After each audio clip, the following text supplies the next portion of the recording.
Chapter 3. Ask for help when the winds of prosperity blow. Many have noted that when people live in troubled circumstances that compel them to be humble, they are more prone to listen to the gospel of Jesus Christ. See Alma chapter 32. Because these are the people who tend to accept the gospel, the Lord noted that the restored gospel would be built on the shoulders of the weak and simple of the earth. See Doctrine and Covenants, section 1, verse 19 through 22. One reason why our missionary work goes well among the humble people of the earth is that we as a church are a helping, giving people. We invite such people into the church by explaining how much the gospel helps us and demonstrating that it will help them too. Conducting missionary work among the prosperous of the earth, however, often requires a different mindset. The principle is this. On occasion, those who are in comfortable circumstances feel the need for a church affiliation. Most of the time, however, most of us will do better with this group if we can convey how desperately those of us in the church need their help. Though this idea seems paradoxical at first reading, it reflects a fundamental, casual mechanism of conversion that the Savior articulated. For whosoever will save his life shall lose it, but whosoever shall lose his life for my sake and for the gospel's, the same shall save it. That's Mark 8, verse 35. In other words, we need to give the chance to those, In other words, we need to give the chance to those to lose their lives for the sake of the gospel, not just to the humble of the earth, but to the prosperous too. Even though many prosperous, comfortable people don't feel like they need religion, almost all of them need to help other people. Let me give you an example. To illustrate this principle in action, Let me give you an example to illustrate this principle in action. I grew up in Rose Park, a wonderful neighborhood near downtown Salt Lake City. When I was a little boy, my dad home-taught a man named Philip Strong. Phil had been baptized as a boy, but he hated the church. Every month, my faithful father would take me or one of my brothers as his home-teaching companion to make visits. We would knock on Philip's door. Philip would come out on the porch and command my dad to get off his property and never come back or I'll call the police. But every month, my faithful dad would knock on the door only to be told to get off. One year in November, a wind-driven rainstorm came through Salt Lake. It was so strong that it blew off a chunk of the roof from the main building on Welfare Square. Someone called my dad, who was in our bishopric, to see if he could get a group of men to go to Welfare Square and fix the problem. So my dad left work early and went to the door to door, asking for volunteers. Most people said they would go. Then he came to Philip Strong's house. It turns out Philip Strong was an experienced tradesman. My dad passed his house and went to the next house. But then my dad stopped and said, "No, I have got to ask Philip Strong." He knocked on the door and as happened each month, was told to get off the porch. But Dad said, "Philip, I don't want you to come to church. I need your help." He explained the problem and said, "I've got a group of people, but you are the one who knows how to fix the problem like this. Can you just come over and supervise this project?" Philip Strong agreed to come. The men went up about 5 p.m., and they had to illuminate the site. Rain was still coming down, and the winds were very strong. They worked until 11 p.m. on that freezing roof. My dad said every time he drove another nail into the tar paper, he felt like he was putting a nail into Philip's spiritual coffin because the assignment was so miserable. But when they climbed down from the roof, Philip put his arm around my dad's shoulder and said, "I haven't felt this good in 20 years. And 2 weeks later, Philip Strong showed up to church. That was the beginning of his reactivation. The number of people in Rose Park that Philip Strong and his family eventually brought into the church strengthening their faith was extraordinary, truly extraordinary. Consider the difference made by a shift in approach. Phil had regularly commanded my dad to get off the porch when the proposal was, Phil, you need the church. But when the pitch was, Philip, the church needs you, instantly he said yes. In the following pages, I've recounted experiences that my friends, family members, and I have had as we have followed this principle. The stories appear in a different typeface to help convey the fact that they come from a variety of narrators.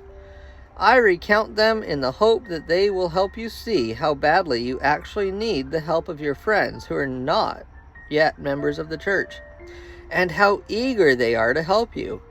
I have referred to the protagonist in each story as I, whether it is my own personal story or the story of another. The reasons for that approach are, first, some protagonists wanted to disguise proprietary information in the story, and second, I want to inspire you to think as you read the stories, this is my story, and I can do this. Almost every calling that we undertake in the church can be reframed as a missionary opportunity when we invite people who are not yet members of the church to join with us in serving the Lord. And we can do it with confidence that just as we feel the Spirit when we serve, our friends can feel the same Spirit and realize that despite their prosperity, there has been something missing from their lives. I hope that these experiences will help you visualize the wide range of things you can do. Jim, like it or not, this is the Mormon Church. I was the home teacher to an elderly woman in our ward. On a Saturday in July, we experienced the worst of Boston's weather. The temperature was nearly 100 degrees Fahrenheit, and the humidity was above 90%. It was miserable. I decided that I had better visit Julia to be sure that she was okay. When I went into her home, I exclaimed to Julia, who had lost her sense of smell, "Something has died in this house. It smells awful." We followed the smell into her basement, where we saw the problem. The prior Christmas, her son, who lived in Florida, had shipped a case of grapefruit to his mother. Julia had put the case into an old refrigerator in her basement and then forgotten that it was there. A bit later, she heard an advertisement suggesting that unused appliances should be turned off. So Julia went right down and unplugged the refrigerator. Over the subsequent months, the fruit had rotted and the mold was everywhere. "Julia, we need to get this out of your house and get it to the dump," I told her.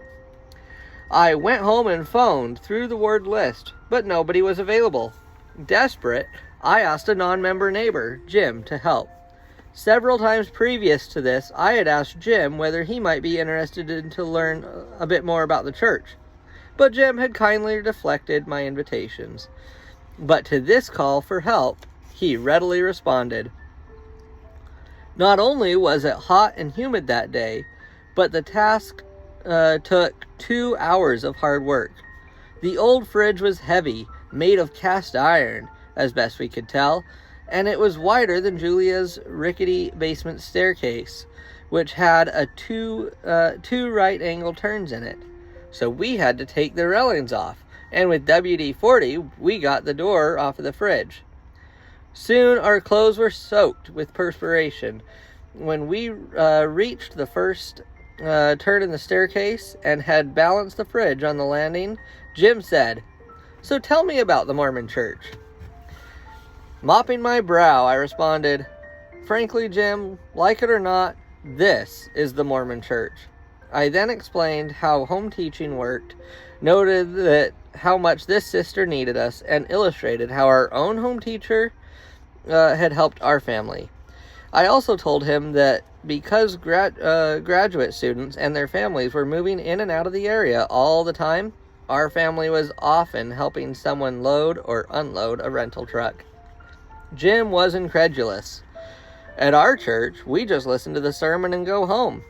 I have no idea who might need my help, and there is no way they might know whether or not I need their help. I like this kind of thing. The next time one of you Mormons need help, will you ask me?"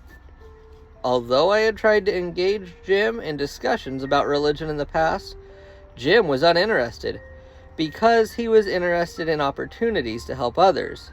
Jim felt that he had rarely felt this in his church, and he subsequently accepted our invitation to take the missionary discussions. Tom, who didn't know that he was interested. Several years ago, I became acquainted with Tom Singleton and invited him to begin playing in our 7 a.m. Saturday basketball game at our ward building.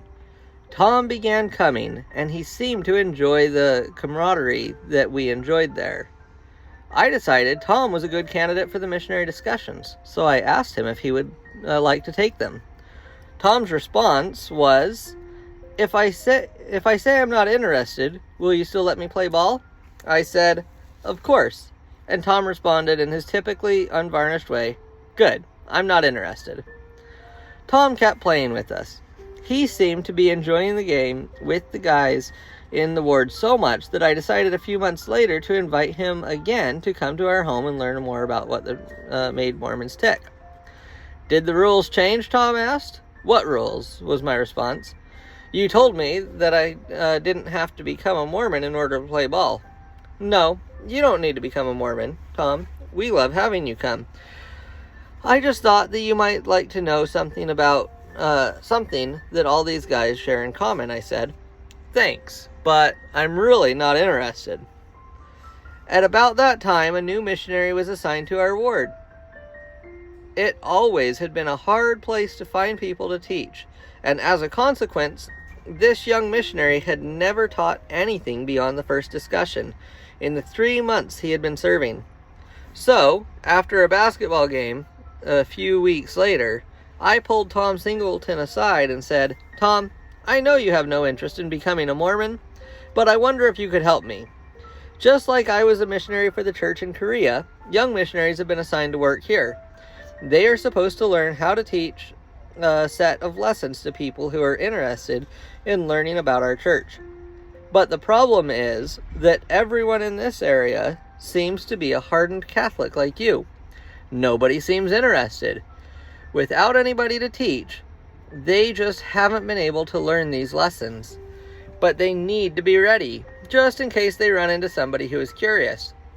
Is there any way these guys could come to your house and just let them practice teaching you the lessons? I want you to give them a hard time. Really make it as a realistic practice as you can." Tom accepted. I told the missionaries what the deal was, that Tom wasn't interested in our church, but they had offered to help them practice their teaching. I told them to take this to teach in a sincere and realistic way as possible. I went to the first lesson just to be sure that they followed the rules. At the end of the first lesson, the junior companion pulled a copy of the Book of Mormon and offered it to Tom and his wife, saying, "Would you read this book?" To our great surprise, they accepted it and said they would. They did, and they were baptized. When my invitation centered on how the church would interest them, Tom was not interested. But when I asked when I asked for help, Tom said sure. He and his wife have become wonderful members of our board. The eye of a fly, a welded beam of steel, and alcohol. When I served as a priest quorum advisor, we reserved the third Tuesday of every month as a career night, an event where we met a member of the ward in his or her place of employment. Those individuals would then explain or show what their professions entailed. At that time, one of my company's premier scientists, Mark, seemed to have a grudge against Mormons, and he would find a way to ridicule the church in any conversation.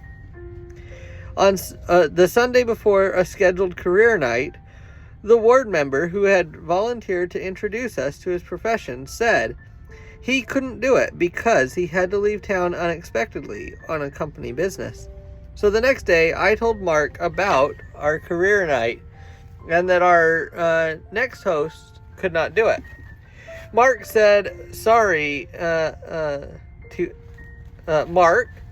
ask this with so little notice, I said. But is there any way you could introduce material science to our boys tomorrow night if we brought them to your lab? I'd be happy to do that, was Mark's reply. What time can you get them here? And when do you need them to finish to get them home on time? The next evening was perhaps the most engaging activity in the history of our youth program.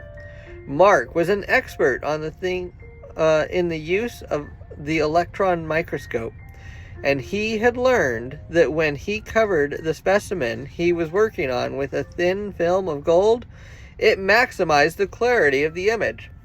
So Mark had killed a housefly and sputtered it with a film of gold.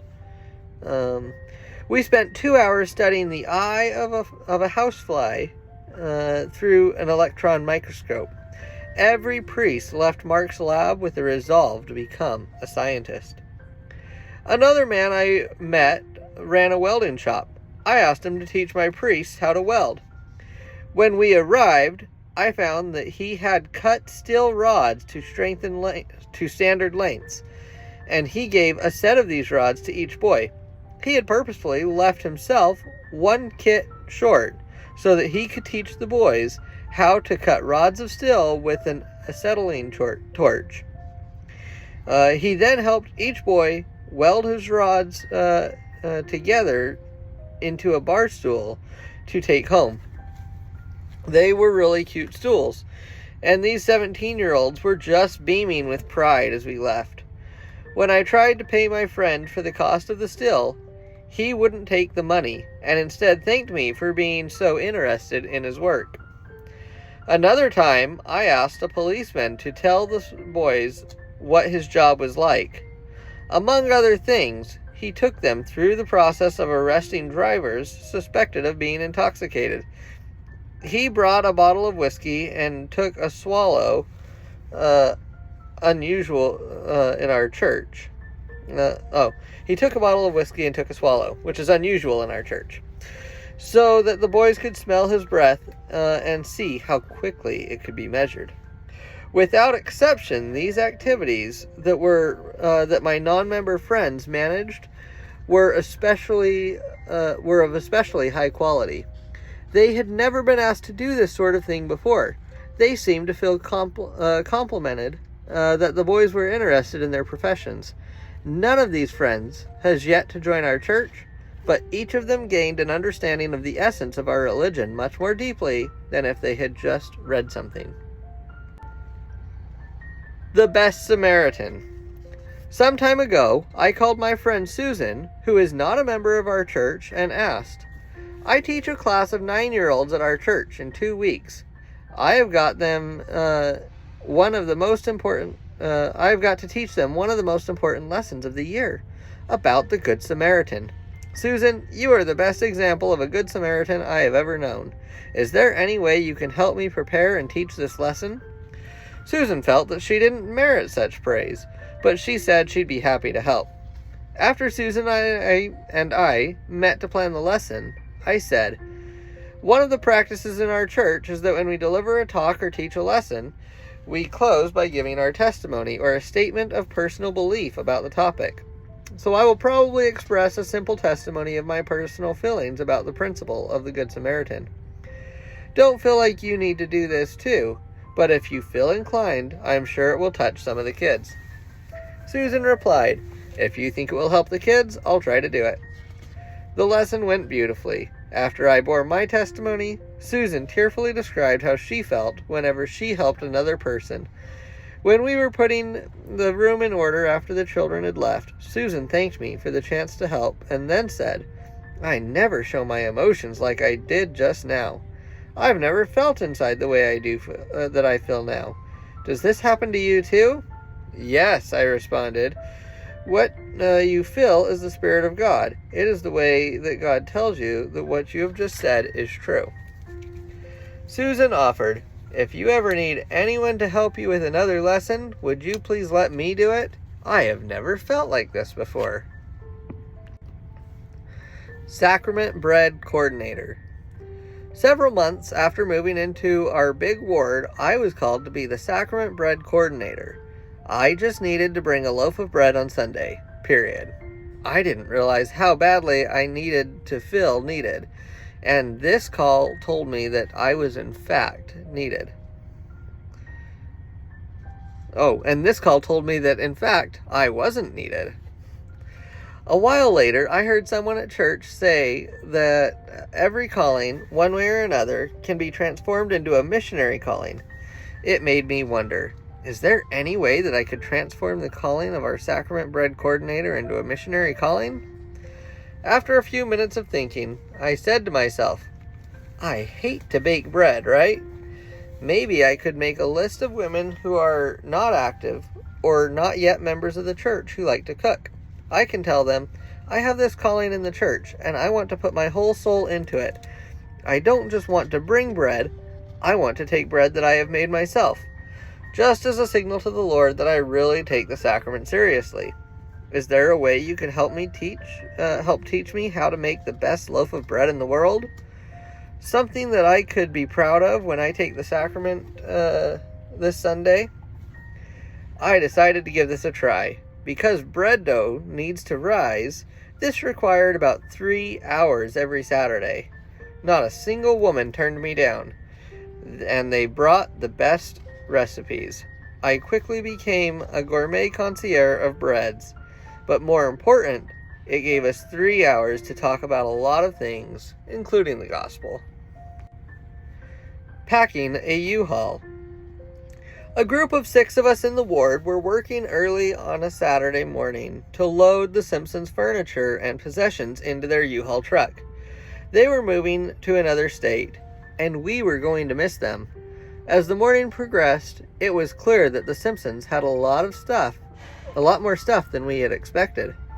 Several of us had other commitments later that morning, and I was wondering how we were going to get the packing done before we had to leave. I then noticed that Dave, the Simpsons' neighbor in their duplex, was standing on his porch watching us, smoking. I went over and introduced myself and asked, "Any way you could help us pack that truck? We're running a bit late." "Sure," Dave responded as he put out his cigarette. Dave proved to be a great addition, and he helped us finish things in time. When the work was done, as we each shook Dave's hand in gratitude for his help, Dave asked, "Who are you guys anyway?" I told him about the LDS Church and how we all tried to help each other when things like this arose. Then I asked, "If you ever have some time and interest, could I come back and tell you a little bit about us? It really is a great group of people." "Sure, I don't have a lot going on, so any time would be fine with me." Dave subsequently was baptized along with his children, and he later became a temple ordinance worker. A fixture for pamphlets. I decided we needed to have a rack on the wall at church that was regularly replenished with pamphlets about the church that members could take to give to their friends. My neighbor was a scientist whose hobby was to make furniture in his garage shop. So I asked him if he could help me think through what the pamphlet rack might look like. He asked if I could give him some samples of the pamphlets so that he could visualize a rack for them. I gave him a set, and he spent several hours studying them. The next evening, he knocked on our door to show me his drawings. The rack that he envisioned looked beautiful. I said, "Mel, I hadn't meant to ask you to do these drawings like this for me. I just wanted you to give me some general guidance. I am so grateful that you would do this, but please let me take it from here." Mel replied, "Don't you like my work?" He asked me a few questions and then said, "Let me keep these for another day. I'd just like to change a few details." The next evening, Mel knocked on our back door. In his hands were all the components for the rack cut from oak. "Mel, this is way beyond what I had imagined," I protested. "You shouldn't do this, but oh my gosh, these are elegant. Could you just let me take it out of your hands? I'm sure I can assemble them together. Mel showed me how they all fit together, asked a few questions, and then said, I want to change a few things first, so I'll bring them over tomorrow. The next day, Mel appeared at the back door of the entire rack assembled, glued, sanded, and hand-finished with oil. It truly was beautiful in design and fabrication.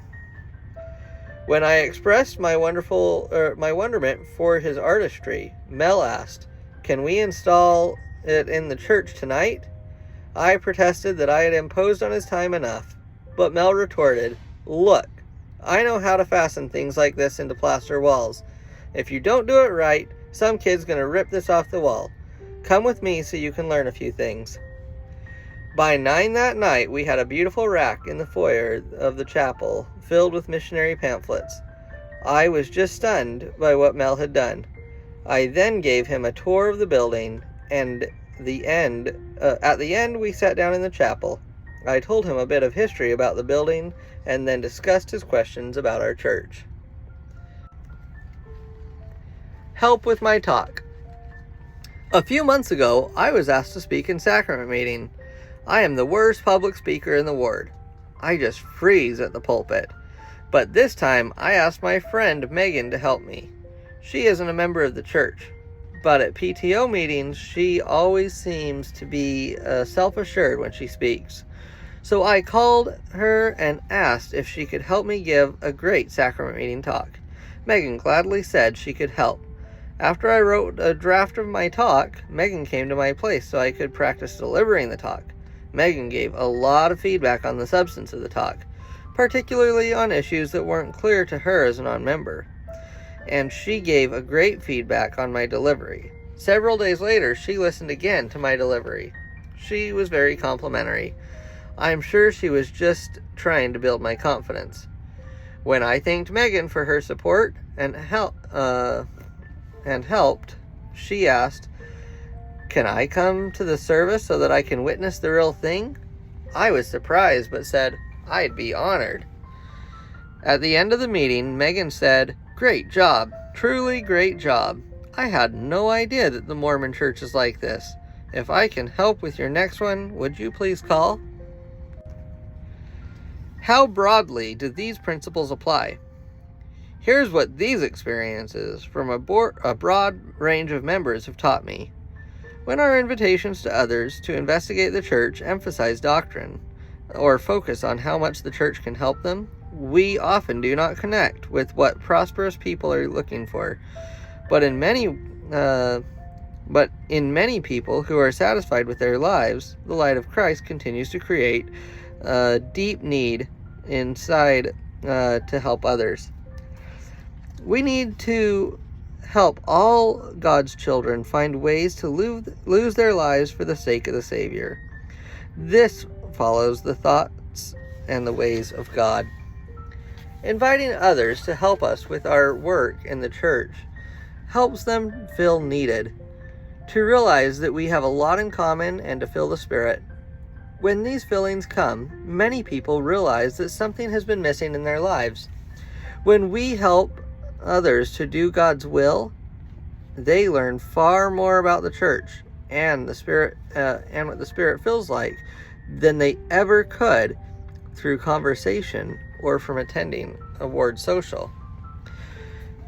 Because of the structure of our church, opportunities to help others are in our faces 24/7. We take these opportunities for granted, but most other people just don't know where to find such opportunities. They are comfortable with their lives. They are living among similarly comfortable people, and they attend churches that don't provide such opportunities. We don't realize how fortunate we are. When my friends have a great experience helping me, I then follow my practice described in the previous chapter. I decouple my friendship with them from my invitation to learn more about the gospel by asking them to promise that they will say no if they are not interested. If I don't do that, then they might surmise that I had an ulterior motive in asking for help. I need to be sure that they know that I truly needed and was grateful for their help. Several years ago, I talked about the principles presented in this chapter with Gary Crittenden, the president of the Yorktown, New York stake at that time, and his stake and ward leaders. They concluded that the ward mission plans of each ward in the stake would focus on two things. First, they asked members to get involved in community organizations so they would know many more people in their communities. Second, they committed each member to invite someone who is not a member of our church to join with them in serving in the church. This stake covers some of the wealthiest communities in the world, and its baptism totals historically were the lowest of all the stakes in the New York North Mission. When the members began to ask people to serve side by side with them in church, however, the number of people baptized in the next year tripled, putting the stake as the top stake in the mission in baptisms, even beyond stakes whose populations were living in circumstances that compelled them to be humble. I testified that God has not restricted the privilege of filling the Spirit to active members of the church. Those who are not members of our church, as well as those who are less active, can fill the Spirit, the same Spirit we fill when we give them the chance to lose their lives for the sake of the Savior and His gospel.